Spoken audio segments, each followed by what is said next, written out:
I'm very happy that Tony Curran, Senior Public Engagement Fellow, can join us today and give us some of the laydown and indication about public engagement. This is an issue that the university overall is really, really interested in.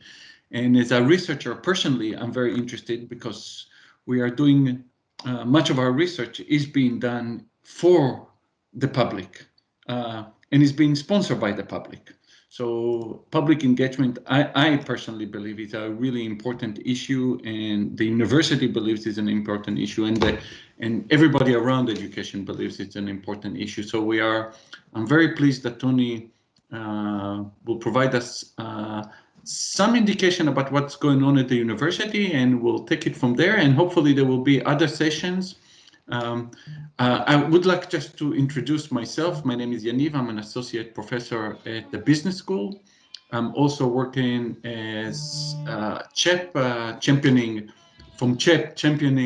research. If you have any other suggestions about other sessions that we can organize, please let me know, whether it is about public engagement on other related issues. Don't hesitate to drop me an email, and I'm sure that I can try my best to do that. And with no further ado, and with some drilling in the background, we'll let Tony do his magic. Good morning, everyone, from me as well. And this session, I want to put a caveat in from the very beginning that this is a trial. It's a new thing we're doing between CHEP and the Public Engagement Unit. So it will be a little bit fluid. My intention today is to be very light on presenting to you and kind of giving detailed slides with lots of text. Hopefully there won't be too much of that. Some time for questions from you to me as well. We can be a bit more interactive, and a few questions maybe peppered through on a poll. So we'll see how that goes. My background is I came to Southampton 15-ish years ago to do my PhD, and then I was a postdoctoral researcher for a number of years.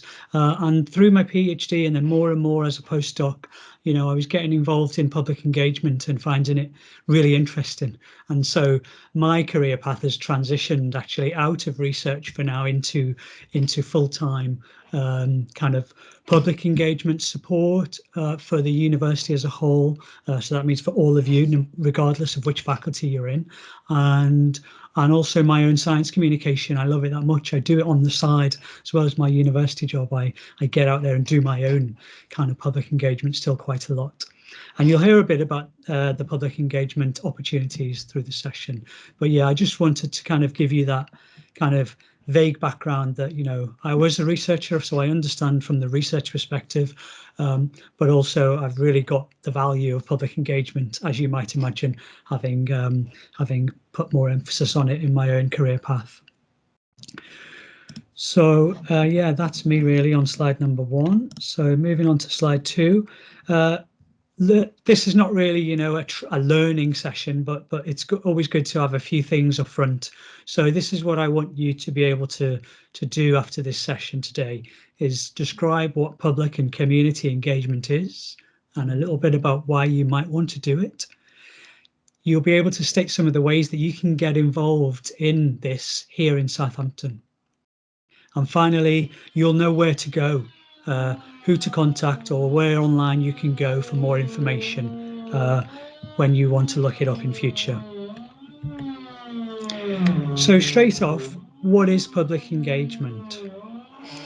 I'll let you read that, but essentially, if you haven't heard of the NCCPE, it's the National Coordinating Body for Public Engagement in the UK, and this is how they define it.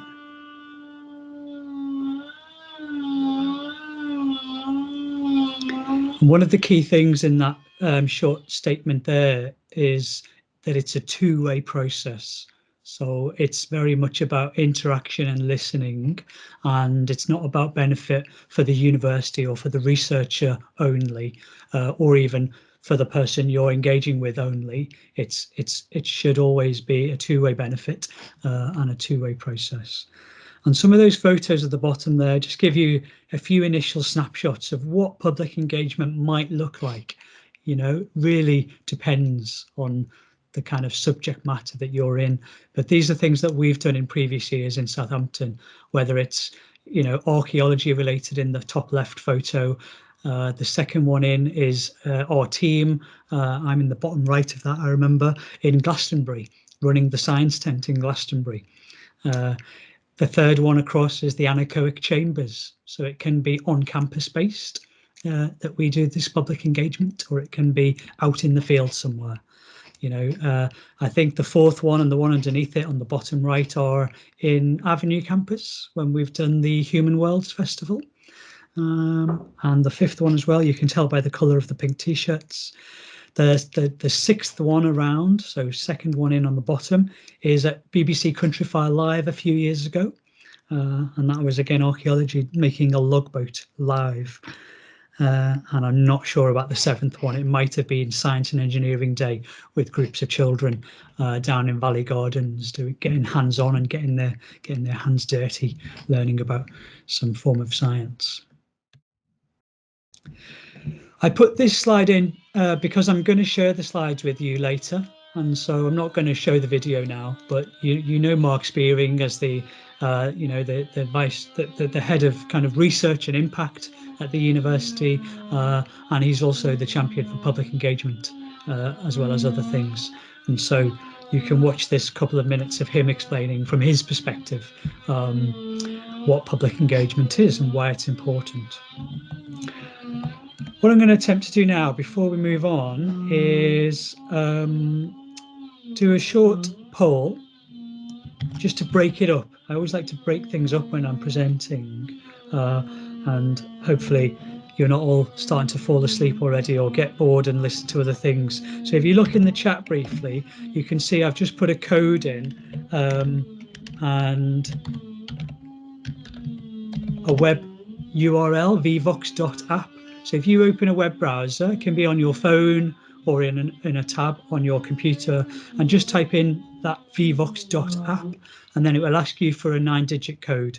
And if you could type that code in, that will take you to the little poll that we're going to do. Hopefully then you'll find a question on the end of that once you've typed in the 9-digit code. And I'm just sharing the screen of what I think it should look like once you get there. It should say, have you done any public engagement before? And the options are either no, yes, at another institution, or yes, here in Southampton. Good, and I can see there are 20 odd people who have opened it and answered that question so far, and the number's going up, so I'll give you a moment to do that.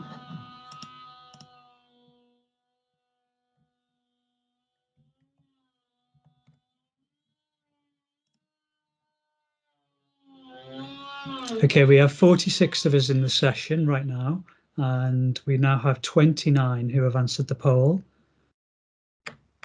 So we're almost done. I'll just give you literally a couple more seconds, and then I'm going to stop sharing the poll. And because I'm sharing the screen of the poll, you should all see the results instantly as well. So that'll do 37 responses. Great. And let's see how it looks. There we go. Hopefully you can see that. If you can't, just under half of the people in this session have not done any public engagement, which is fine because this is an intro to public engagement. I dare say some of you are quite new to the university, and this is why you might not have done any yet.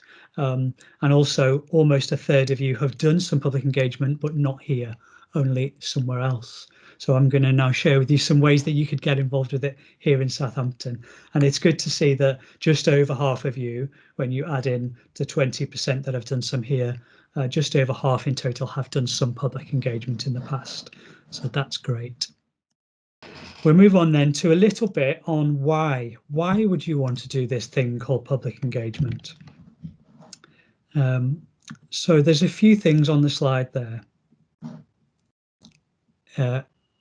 Research excellence and impact you could think of as maybe the main way or the main reason why academics often do public engagement. And I've just put a couple of examples up there. So from the perspective of UKRI, they've really put an emphasis recently on engaged research and on public engagement being a part of all research where possible. And just lifting a very short quote from them, it makes research more relevant, impactful, and trusted.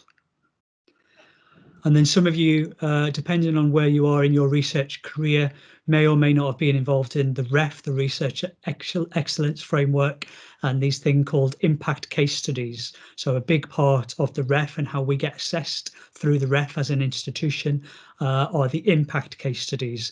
And public engagement is one of a number of different pathways to impact, and also a number of ways that you can generate an impact case study.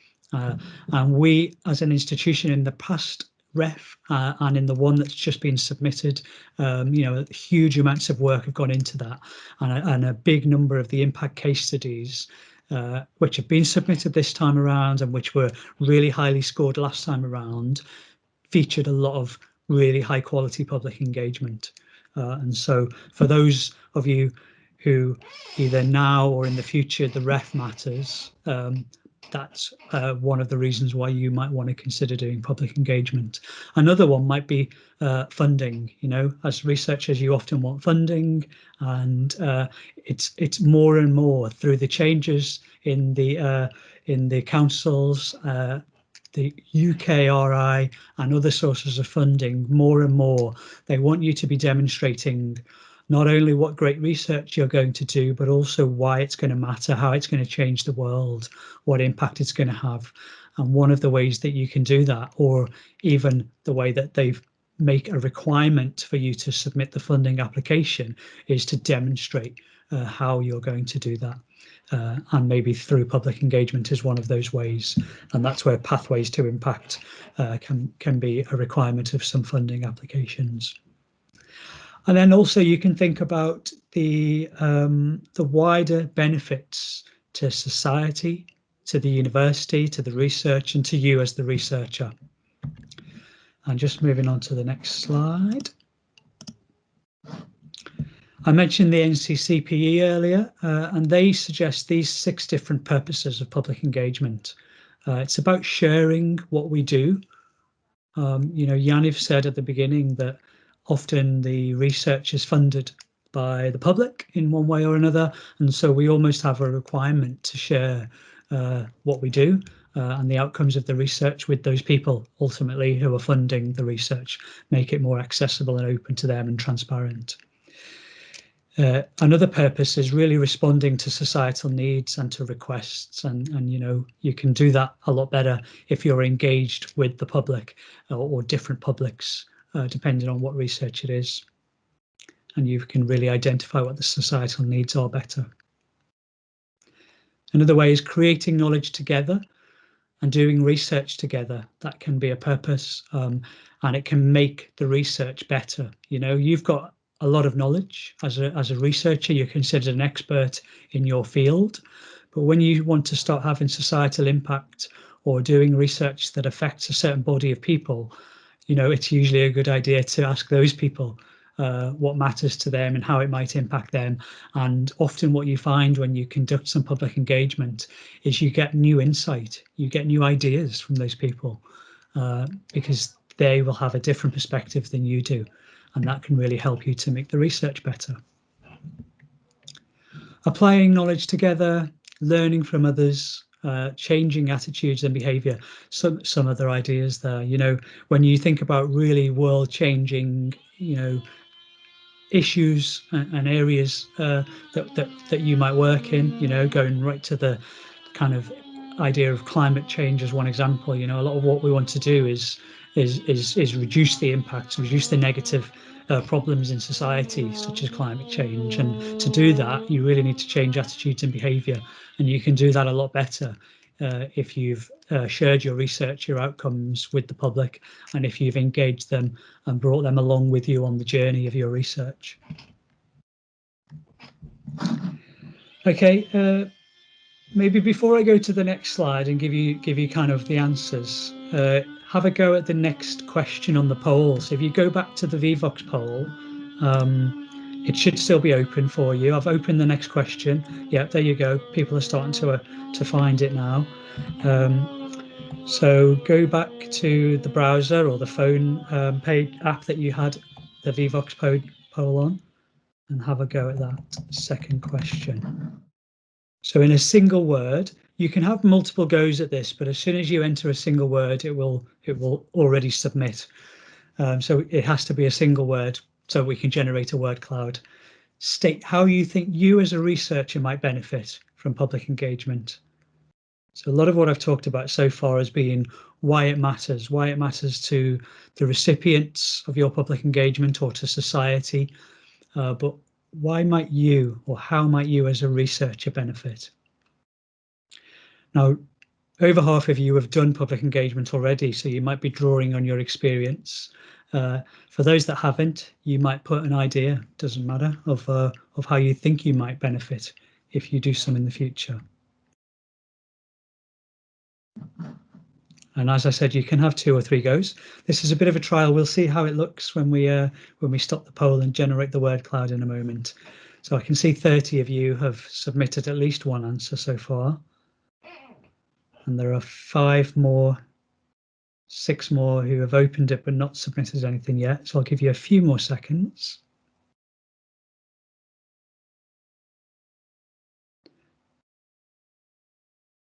We have plenty of time. I only have a few more slides to share with you, so there will be time for some discussion and questions at the end as well around some of this. Okay, I can now see 38 of you have opened the VVox poll and 33 have submitted answers so far. So a few more seconds. Yeah, it's going up a bit. And I'll close the poll there. And hopefully you'll see the word cloud generate. Yeah, there it is. And I can share this with you later maybe.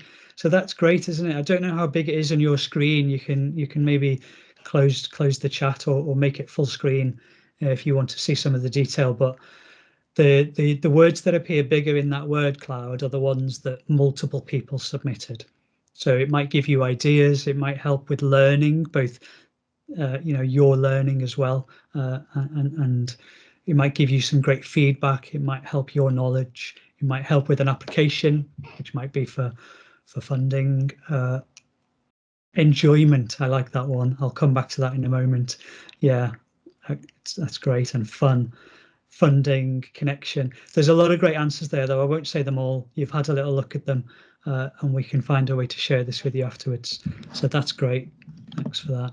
So moving on to the next slide then. This is two boxes popping up on this slide. How do audiences benefit and how do you, the researcher, benefit? So on the left-hand side, you can see some of the answers there that we've come up with. And on the right-hand side is what we've just done with the VVox poll. Some of the other answers that we've come up with over time. So it can enrich the research, it can give you new perspectives.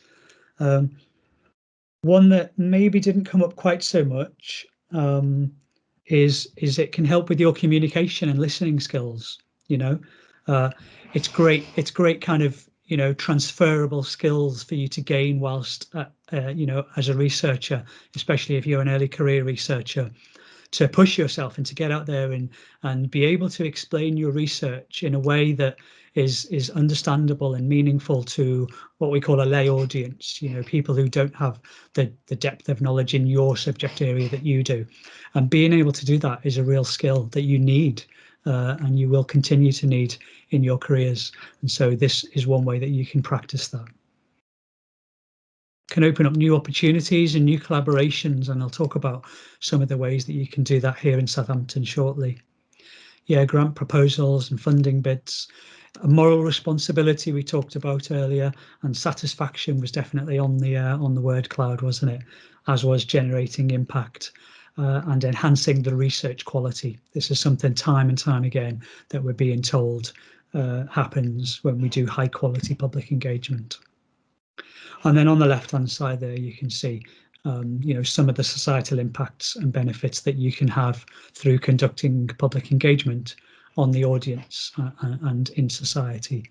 So hopefully what you're getting from this is that there are lots and lots of great reasons for you to be doing public engagement. And maybe, I'm preaching to the converted because you're already in this session, but hopefully it inspires you to do or to be more likely to do a bit more or get involved quite soon. Okay then, so what are some of the routes to engagement here? There's some examples on this slide of some of the platforms and the events organised by us. Our little acronym is PERu, if you didn't notice, Public Engagement with Research Unit. So going around those 4 boxes on the right, which are listed on the left, top left, festivals.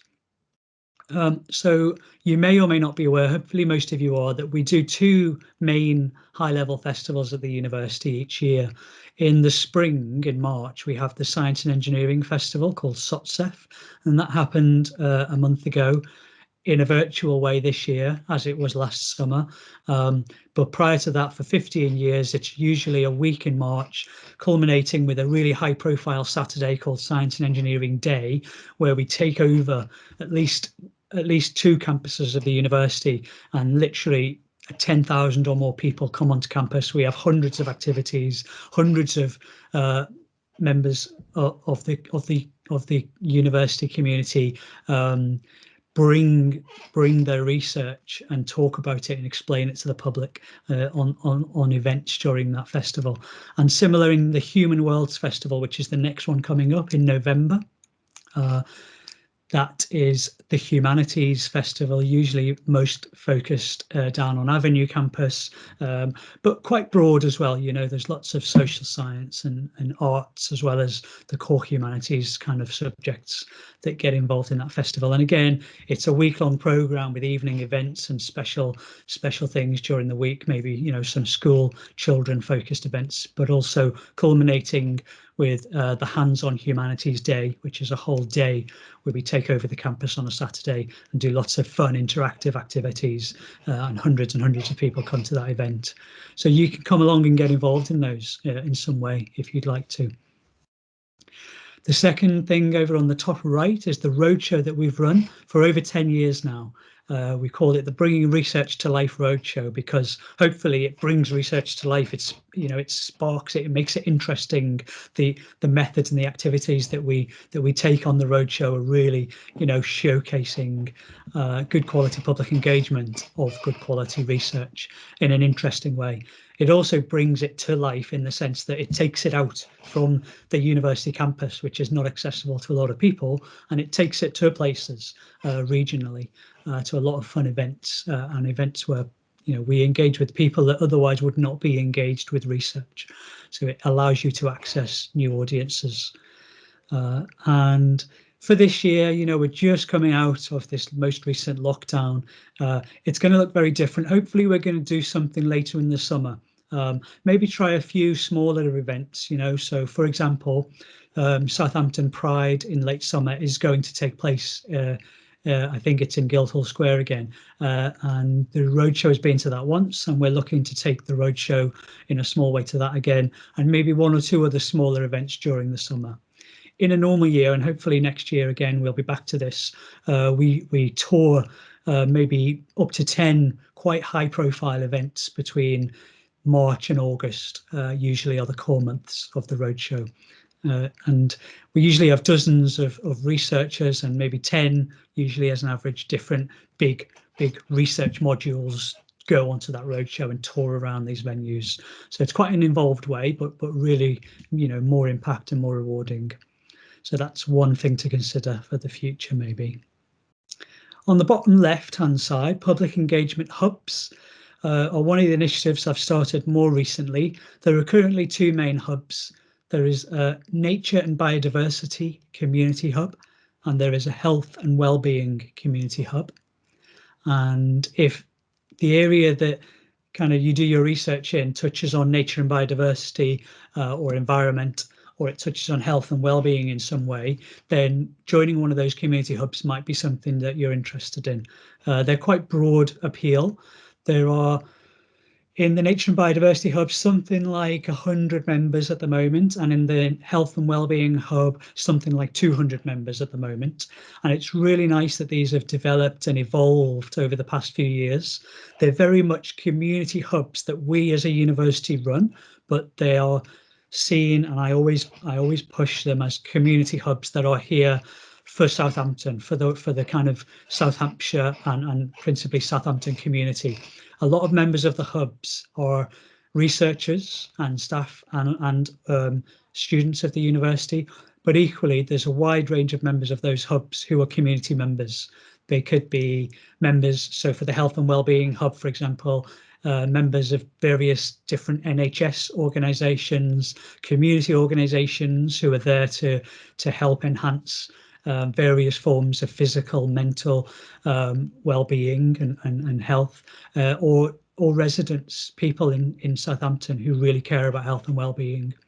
Similarly, with the Nature and Biodiversity Hub, there are people who care. There are lots of students in the student societies, in some of those faculties and subject areas, such as environmental science, biological sciences, oceanography, geography. Staff members, researchers, but also a lot of organisations, right up as far as Winchester Science Centre and the New Forest National Park Authority, and some of the kind of nature reserves and Hampshire and Isle of Wildlife Trust, for example.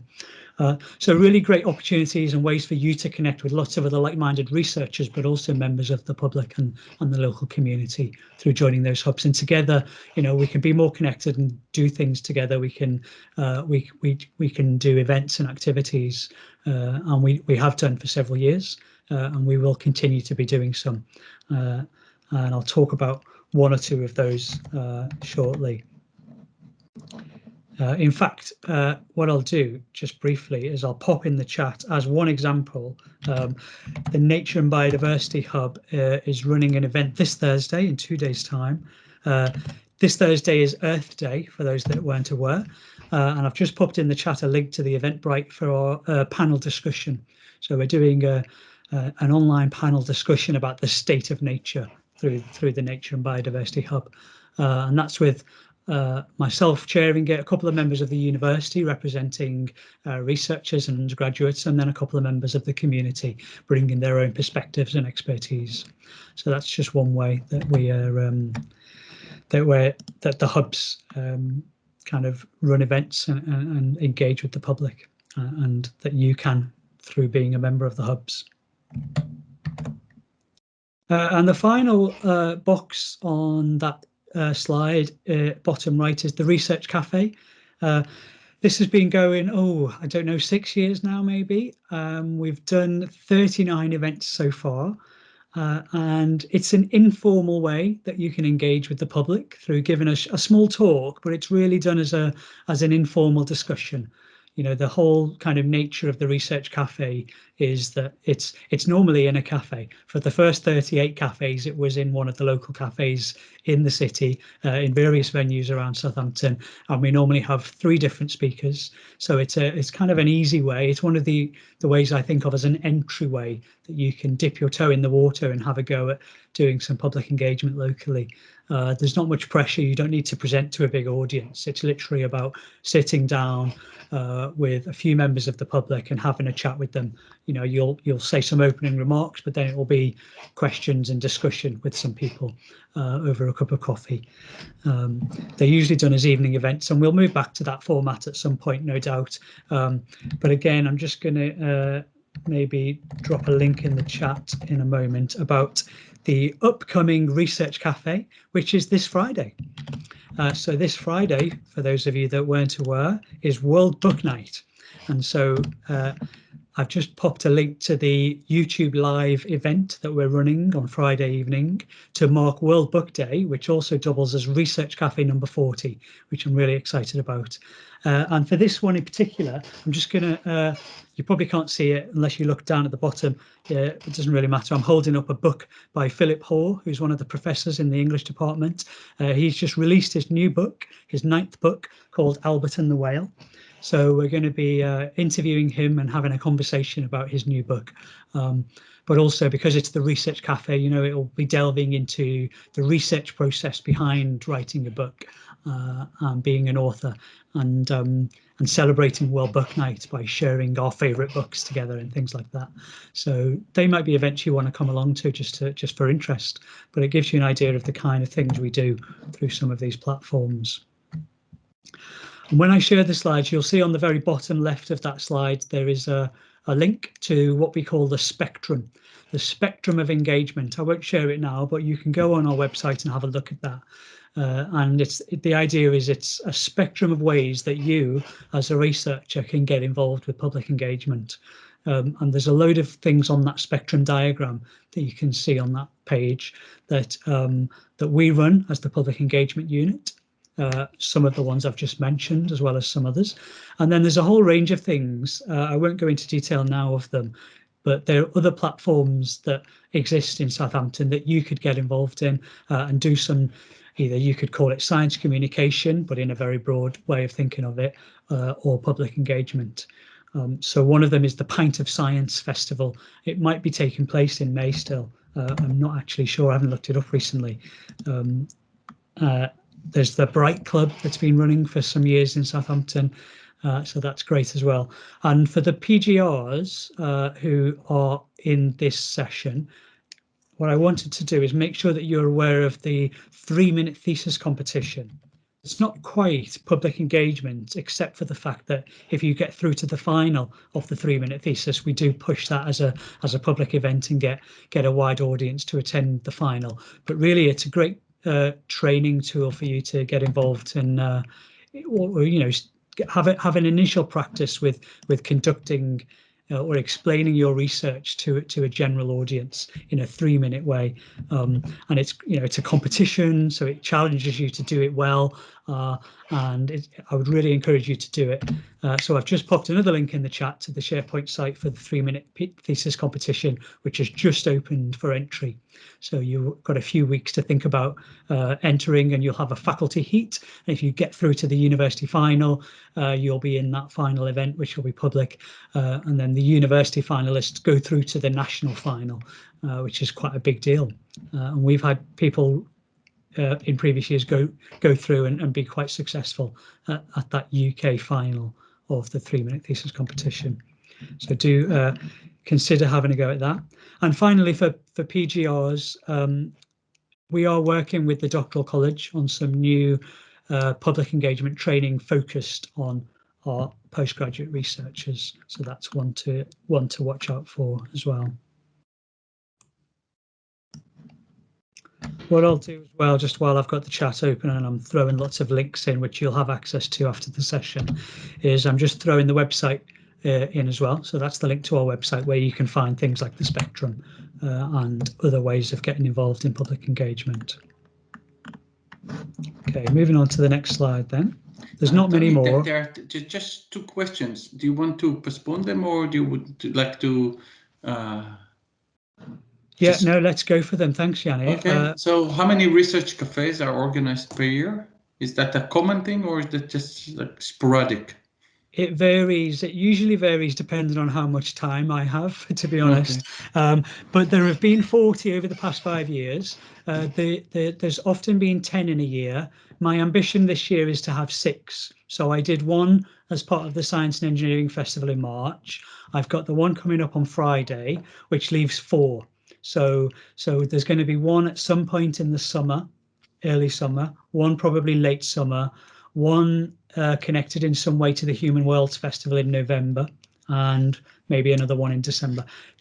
At the moment, don't know, but I'm always looking for people who would like to do a research cafe or get involved in that. Just drop a line, you know, a general register of interest, and then we can see, because sometimes I tie research cafe to a specific theme, such as this Friday World Book Night, or in November it will be tied to the Human Worlds theme of humanities.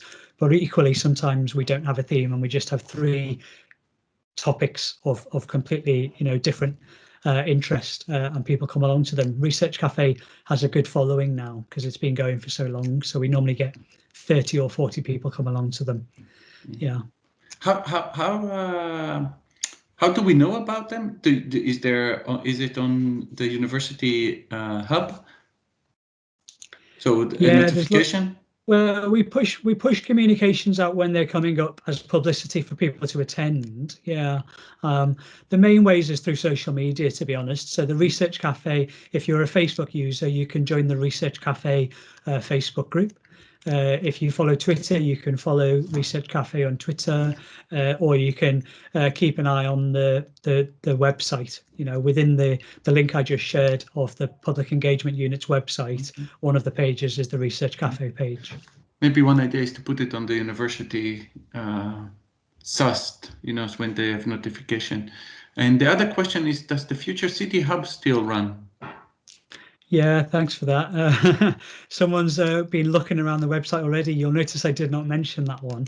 I only mentioned the other two hubs. There was a SUST article out yesterday, just to round off that question. And one of the things that was mentioned on our SUST article that came out yesterday was the Research Cafe that's happening on Friday. The Future Cities Hub is, I would say, probably best to describe as paused or parked for now. I know Jenny, you posted that one. If you want to follow up directly with me because you've got a particular interest, very happy to have a proper kind of more of a chat on that. But essentially, the nature and biodiversity and the health and wellbeing hubs got real traction, and there's been a lot of broad interest from varied faculties on those and in the community. The Future Cities Hub, it did work really well for a couple of years, and it had a specific focus, and it was tied to a particular research theme, which kind of then finished. And so also I left the university for a year, and so kind of it lost some momentum. It doesn't currently run. It's still on our website because we could bring it back. Equally, you know, the hubs as a concept has been really well received. You know, other universities are looking at it, and the National Coordinating Centre have highlighted it recently in their publication. And so we might consider starting a new hub. So if anyone wants to throw an idea for the next hub at me as well, I'll take that as well for future ideas. That's it for the questions that have been posted, so you can resume. I think this is one of the last slides now. So although it's peppered with a load of different things, we'll just take a few minutes to talk across them, because then I don't have much more except to open up for questions. So we do have time. So the first one on the top left there, and again, these have all got links on for when I share the slides with you, so you don't have to make notes or anything. This thing called the PE network is something that you can join if you're, if you're really, if you're already sold on the idea and you want to get involved. A really light touch way is to join our network. There are a couple of hundred members of the university, I think, routinely who are in the network, and it just means that you get our newsletter, which we share once every couple of months. Occasionally, so this one, that photo is on Boulderwood campus. Occasionally we have a get together and a celebration with some tea and sandwiches provided, where we share some things that are going on, opportunities, celebrate some successes that we've had recently, etc. So it's a really nice way to connect with other people and stay informed. If you'd like to join the Public Engagement Network, just let me know and I'll make that happen. The second one there, public and community engagement hubs, I've talked about already. Training and CPD, again, professional development as a researcher and training opportunities, they pop up now and then. I mentioned we're developing some new postgraduate training. There is one of the pages on our website is training, so you can look at that for other things popping up, whether they're external training opportunities and other training that we run. And just as a specific opportunity, there is currently on staff book for staff members to sign up to if they'd like to. The next training session that we're running, I'm just putting a link in the chat as well if you want to directly go and look at the information. But essentially on the 26th of May, it's mainly aimed at early career researchers. We're running this training session called Public Engagement as a Route to Research Impact. So this is where you'll get much more in-depth kind of training on how you can get involved and how you can conduct high quality public engagement. Funding, again, there is a page on the public engagement website which is all about funding, and there is at the bottom of that page, if you scroll to it, if that's what you're interested in at the moment, there's links to the National Coordinating Centre funding pages, and that's got a whole load of opportunities which are subject specific funding opportunities from the relevant research councils and other areas that you could get funding from. So I would encourage you to look at those if you'd like to. The only thing I'll say additionally on that is our own funding. Within the public engagement unit, we offer some annual seed funding, which has been going again for about 5 years now, kind of the development funding. Currently, we have, I think it's 10 or 11 successful projects going on. It's an annual call, so it comes out in the kind of early autumn. There's a couple of month window where you can apply for it. I think it's for roughly up to £4,000 for you to pitch to us your idea for some, high quality, engaged, two-way public engagement that you'd like to conduct, that you just need a bit of seed funding to be able to go forward. And then we can help you with that. We can work with you to make it better, give you advice and support, and give you that initial seed funding to get involved with it. And so, yeah, that's been really successful. There's loads of examples of previous, and there's a portfolio of the current projects on our website if you want to look at some examples. And occasionally we kind of keep back a little bit of ad hoc funding. So if there's something that doesn't quite fit that time scale, then we do invite you to get in touch with us and have a conversation, and we might be able to help you with a small amount of funding outside of that normal window of opportunity. Planning and evaluation, I won't say any more on that at the moment, except that there are online resources that we've made. We have an evaluation toolkit. There's a page all about evaluation.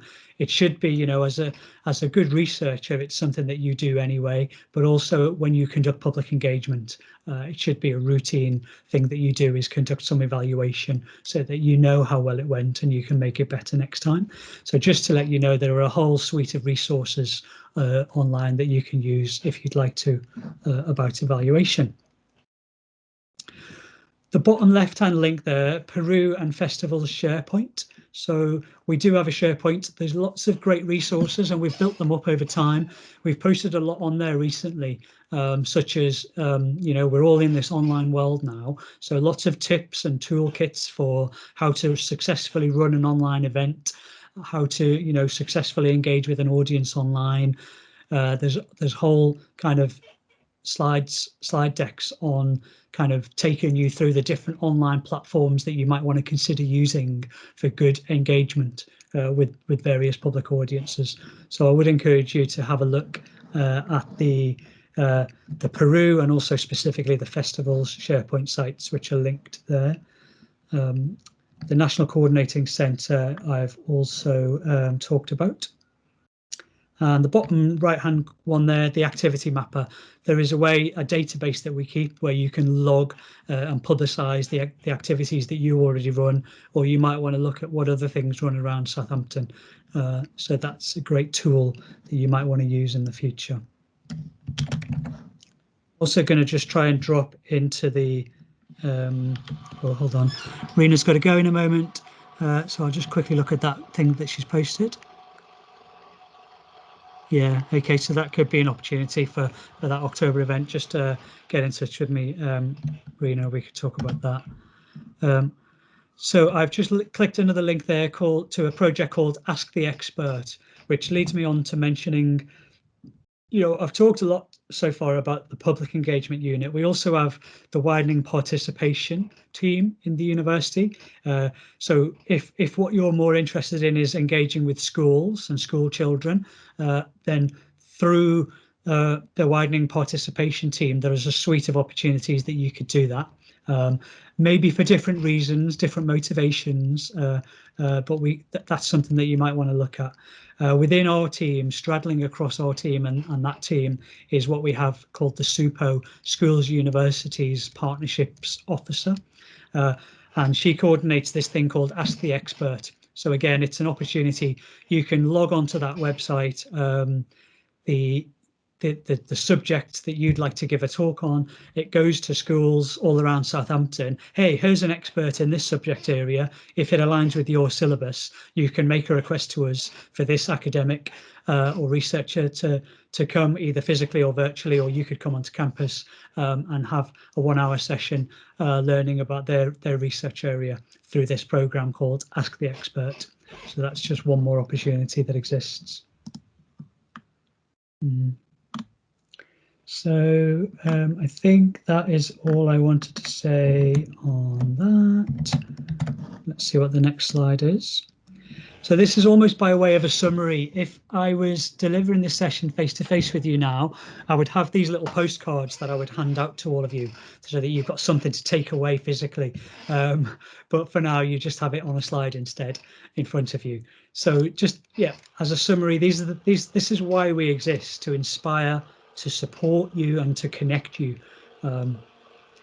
And on the back of the postcard, if you were reading it right now, after I just handed it to you, you'd be quickly looking at those things that we do as a unit to help you. So facilitating networks at the top level, informing strategy, being a big part of the Engaged University Steering Group, supporting you through the public engagement hubs, delivering training, like opening taster sessions like this and more in-depth training that we run, providing specific one-to-one advice and support, whether it's for grant applications or for public engagement you want to do during the course of your research. The seed funding I talked about, the partnerships that we can help broker with the public and you, and coordinating this spectrum of opportunities for you to get involved in some public engagement that I talked about. Okay, so I think as you're starting to think of questions, you can either write them in the chat, or I'll give you the opportunity to unmute by raising your hand in a moment. But I also want to quickly just navigate back to the VVox poll and throw up a final question. So just start thinking of your questions while I try to navigate across my many windows at the moment to find the right one. In the meantime, there was one question about, I think it refers to the funding. Is it only for staff or can PhD students attend? Zain, I'm not 100% sure to which issue you were raising these questions, but are there limitations or are there issues with who can attend or get funding, PhD, ECRs, faculty? Are there, Tony, is there some restrictions? Are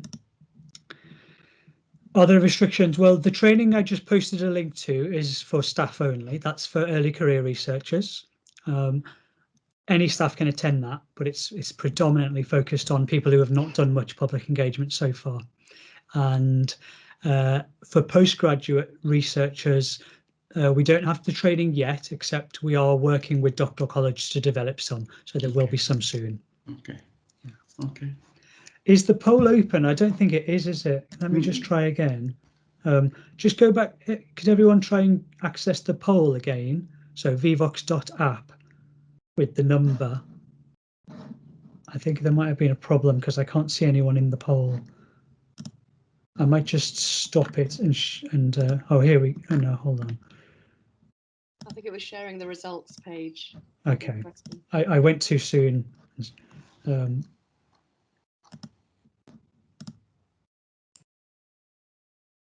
Okay, is that better now? You can have a go at the VVox poll. Yes, Yeah. it's working now. Right, okay. So this is almost me just doing a little bit of my own feedback. Alongside, I'm just conscious we've only got 7 minutes left, although if anyone wants to stay on afterwards for a few minutes, I'm happy to do so and chat one-to-one. But yeah, any other questions, and do please fill in the VVox question alongside. Well, first, as question, if they come, I would like to thank you, Tony, for taking the time and enlightening us about the various ways that we can actually engage with the public and the ways that we can learn about how to engage with the public. Obviously, there are many possibilities. So the first lesson is that, in fact, we have to go to the website and learn and see what's going on and the kind of activities that we can engage with. And there are many, many of them.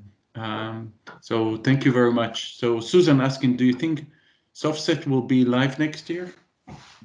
Yes, in a word. Obviously, it depends on what we're allowed to do in terms of university and government guidelines, but very much so. Yeah, I mean, just even as soon as the 5th of June, we're currently planning to do a live event. It sounds crazy, doesn't it? Face-to-face event. So through the Nature and Biodiversity Hub, the 5th of June is World Environment Day, and one of the members of the hub, and also actually a good collaborator with us in many other ways, the Winchester Science Centre. They have a whole zone in the Winchester Science Centre dedicated to Southampton University research being showcased there. So we've got a great memorandum of understanding with the Science Centre. But yeah, they've got a great outdoor space as well called the Biospace. And so in a socially distanced way, outdoors, so long as it's possible with a risk assessment done, we're going to do some live face-to-face engagement for World Environment Day on the 5th of June. Yeah, and through the roadshow in late June, for Human Worlds in November, and certainly for SOTSEF next year. I dare say there will be some form of blended opportunity and also some online events still, because there are benefits. You can reach wider audiences, you can make it more accessible, etc., by doing events online.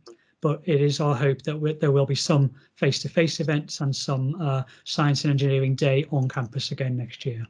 Great, because we got our resource already for last year, and did all the came to all the meetings, and then obviously it had to be cancelled, and it wasn't really suitable to convert to an online forum, or we didn't have the skills and time to do so. So we've got this resource already to roll out, and we're just waiting for the opportunity now to do it, because we're also going to take it to New Forest Show, and obviously that didn't happen either. So it's there in its nice box already.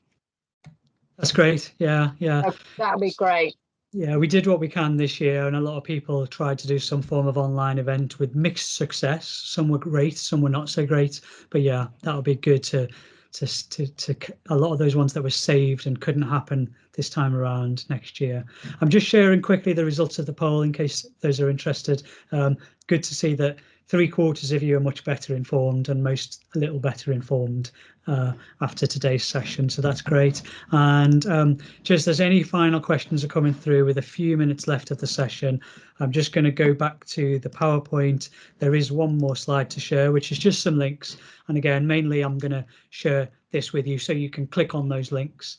One of the other ways you could engage with the community in Southampton who are interested in public engagement is with the Teams site. So there's a public engagement community on Teams, so you can click on that, as well as various ways you can get in touch with us or the specific themes and things that we run.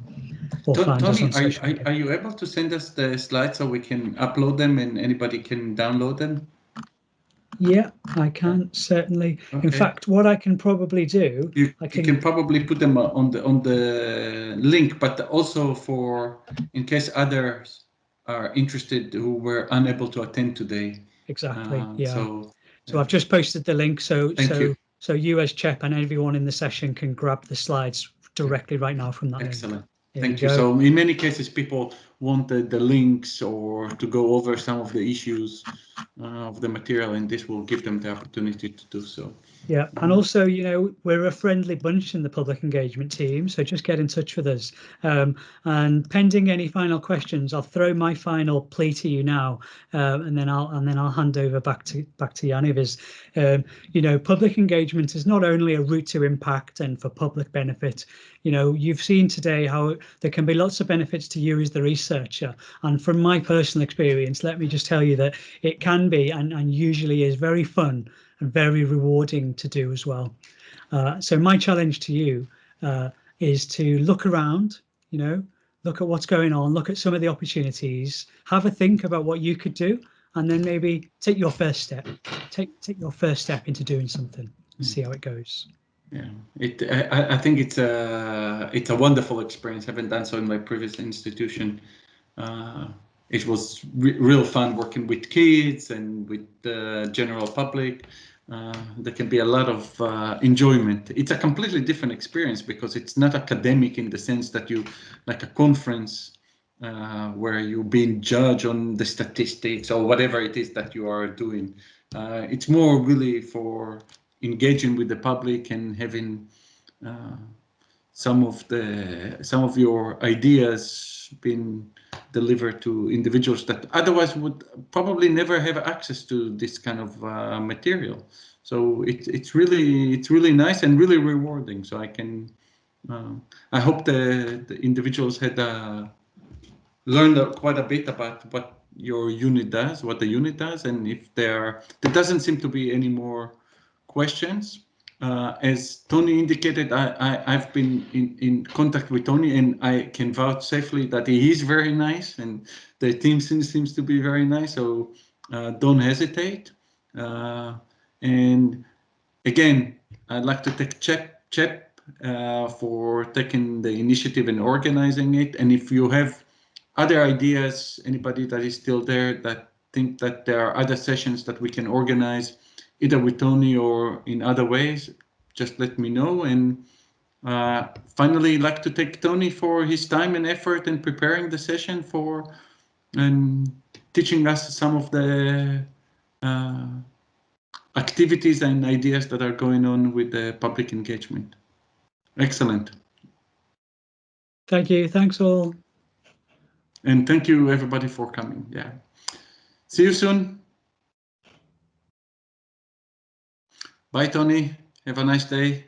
Cheers, you too, Yaniv. I will stay on the line just in case anyone wanted to follow on. It seems to be, Rina, I think I told her to contact you directly if there's, I think, individual who might be interested in the cafe or some other activities. I think the best way is to contact you directly and figure out how to do those things. And Jonathan said he's going to contact me as well, so that's good. Excellent.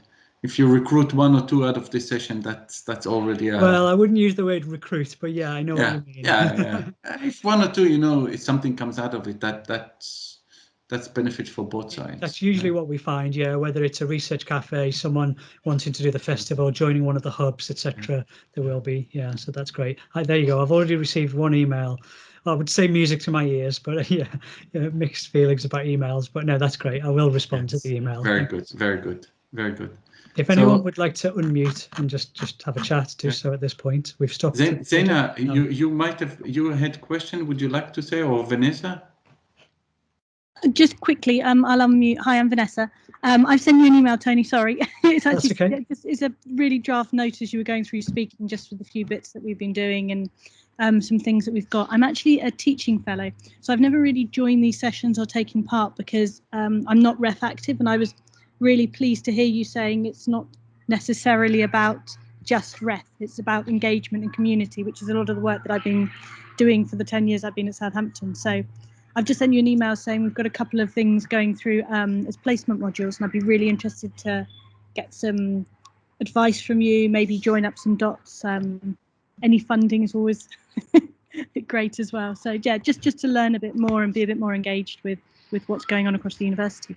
Yeah, great. Okay, I can see your email is quite long, so I won't attempt to respond to it just now. But that's great, it's and consciousness for Virginia Woolf kind of book day. So it's far more a Teams message than an email, but you're easier to find there. Yeah, thank you. Yeah, no, that's great, and we're just refreshing our strategy as a university for to be an engaged university. So that is a strategic thing, and it's very much not about research only. It's about being an engaged university across all strands. And arguably, as you've pointed out, we have been a bit too focused in some ways on only the research aspect. And so, it's almost music to my ears to hear how we can engage and draw on the expertise of everyone, whether it's, a research fellow, a teaching fellow, a student, etc. That's fabulous. That's really great to hear. Thank you.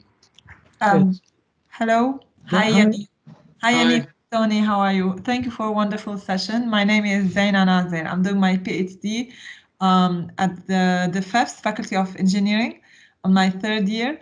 I have two questions. So one is about the training, staff engaging for impact. Is that only for staff or PhD students can participate?